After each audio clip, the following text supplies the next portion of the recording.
Now, an obscure reference, again, to God, right, is saying Vashad Melakim, right? Now, I'm not saying Melakoth, which is feminine, or queens, right?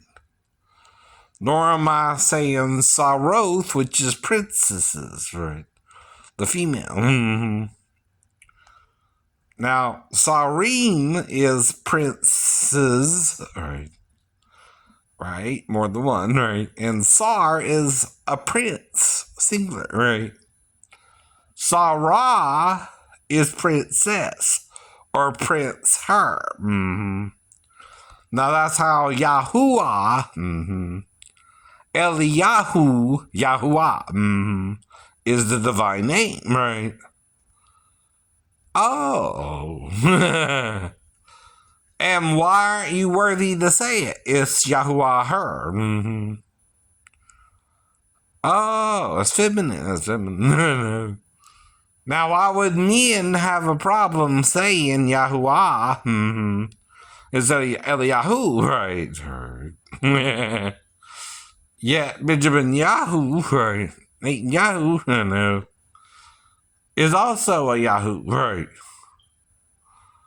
At the end of his name, right? So that means it's part of a name, right? So Yahuwah could be the way you say the divine name, but they don't want to say it, right? Because it's feminine, right? See, men have a problem with the feminine side of God, right? Oh, does that make sense? You have a God that's both male and female. As one. Meaning its body's half and half, right? Half masculine, half feminine, right? So that's your problem with it, right? That makes neither you nor the woman the image of God, right? Well, Emperor Constantine wouldn't have a problem with that being a Roman male emperor. Yes, he would. I know, right? So would the other men in the church, especially the pious men, the self-righteous men, right? Mm-hmm. Now, John almost excuses every man but the two witnesses, right? To not even look upon it, the seven seals, right? If you read the book of Revelations as it's written in chapter 4 and 5 and 6, where it introduces the idea of the seven seals in the first place, right? Mm-hmm. It traces back to Isaiah 29:11 to the end, right? It tells you men are sealing it or playing too dumb to know it, right? That means they're being smart butts about it, or asses as in the butt as a body part, calling it an ass, right? Explaining the word. Which is also associated with a mule or a donkey, right?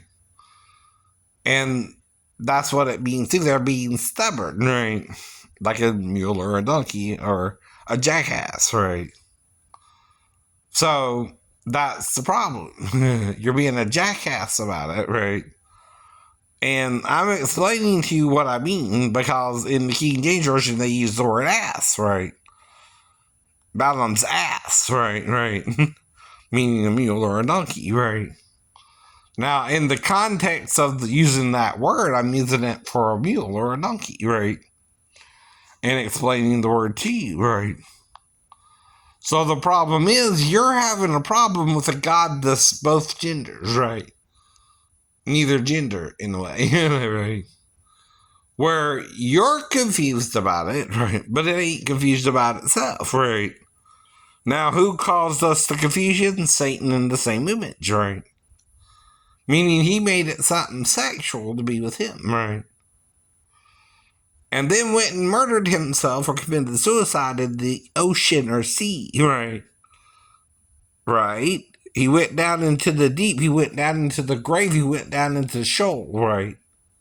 He's the first to die among all that died, right? He killed himself, right? Committed suicide, we would call that today, right? Because after the sin with Adam, his body produced a child, a daughter, You wonder who the king married. Well, you gotta have a daughter in the picture somewhere.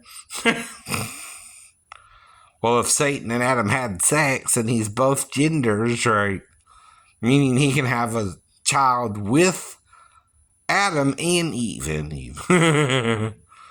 That will really blow your mind spiritually, right? But it would hurt his body more and Eve's after the pregnancy, right? In fact, the word associated with it is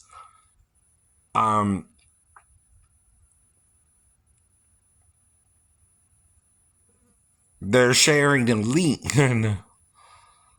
And from that point on, Eve brought forth children in pain too, right?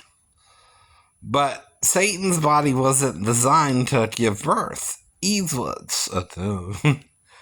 So Eve and Satan share pain when Satan gave birth to Adam's daughter. Oh, wait a minute. You've been looking for the daughter of the devil himself. Well, you might have found her. Uh-oh.